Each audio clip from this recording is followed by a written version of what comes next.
बहुत बड़ा बिजनेसमैन एक छोटे से गांव में जाता है। उसका प्लान होता है कि उस गांव में एक फैक्ट्री लगानी है। वो एक ऐसी जगह तक पहुंच जाता है जहां पर उसके सामने नदी होती है और उसके सामने गांव होता है। अब उसके पास में दो ऑप्शंस होते हैं। एक कि वो सड़क के रास्ते से घूम करके उस गांव तक पहुंचे, जिसमें करीब करीब 8 घंटे लगेंगे, क्योंकि डायरेक्ट कोई रास्ता नहीं है वहां तक पहुंचने का। दूसरा कि सिर्फ 20 मिनट में एक नाव में बैठ करके उस नदी को पार करके उस गांव तक पहुंच जाए। तो अपना टाइम बचाने के लिए उसने उस नाव में बैठने का डिसीजन लिया। वो नाव बहुत ही छोटी सी थी, जिसमें एक तरफ एक आदमी बैठा था जो कि नाव चला रहा था और दूसरी तरफ ये बिजनेसमैन बैठा हुआ था। तो नाव में बैठने की थोड़ी देर बाद उस बिजनेसमैन ने उस नाव वाले से पूछा, तुझे पता है तेरी नाव में कौन बैठा है? तो नाव वाले ने बड़े ही भोलेपन से कहा हाथ जोड़ करके, नहीं साहब मुझे नहीं पता आप कौन है। तो बिजनेसमैन बोला, अरे तू अखबार नहीं पढ़ता है क्या? हर दूसरे दिन मेरी फोटो आती है अखबार में। तो नाव वाला बोला, अरे साहब मुझे कहाँ पढ़ना लिखना आता है, मैं बहुत छोटा सा था जब मेरे पिताजी गुजर गए थे, तो अपने परिवार का ध्यान रखने के लिए मैं बचपन से ही काम में लग गया और तभी मेरा स्कूल छूट गया। ये सुन करके उस बिजनेसमैन ने उसका मजाक उड़ाते हुए उसको कहा, तुझे पढ़ना लिखना तक नहीं आता है, ऐसी जिंदगी का क्या फायदा?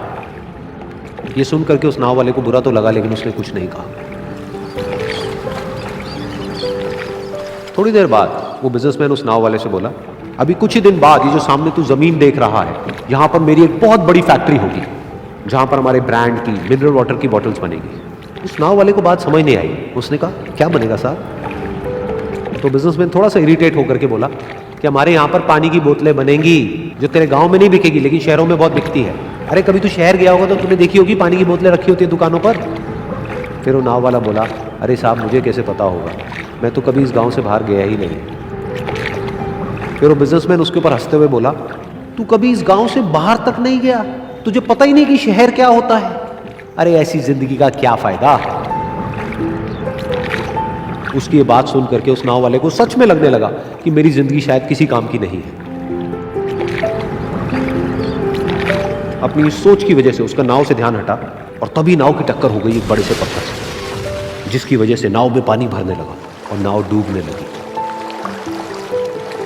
उस जगह पर पानी बहुत ही गहरा था और किनारा दूर था। नाव वाले को समझ आ गया कि अब इस नाव को बचाने का कोई तरीका नहीं है और वो अपनी जान बचाने के लिए नदी में छलांग मारने ही वाला था। तभी उसने उस बिजनेसमैन से पूछा, साहब आपको तैरना तो आता है ना? तो बिजनेसमैन घबरा करके बोला, ऐसा क्यों पूछ रहे हो, मुझे तैरना नहीं आता है। उसकी ये बात सुन करके नाव वाले को हंसी आ गई और वो बोला, अरे साहब आपको तैरना तक नहीं आता, ऐसी जिंदगी का क्या फायदा?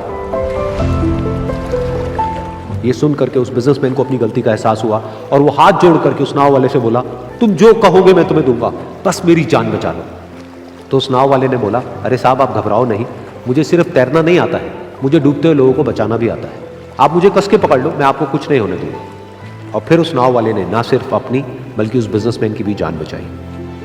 तो इस कहानी से हम एक बहुत बड़ी सीख ले सकते हैं कि हमें जिंदगी में कभी भी किसी का भी मजाक नहीं उड़ाना चाहिए या उसको अपने से कम नहीं समझना चाहिए, क्योंकि हमें नहीं पता कि हमें कब, कहां, कैसे, किसकी जरूरत पड़ जाए।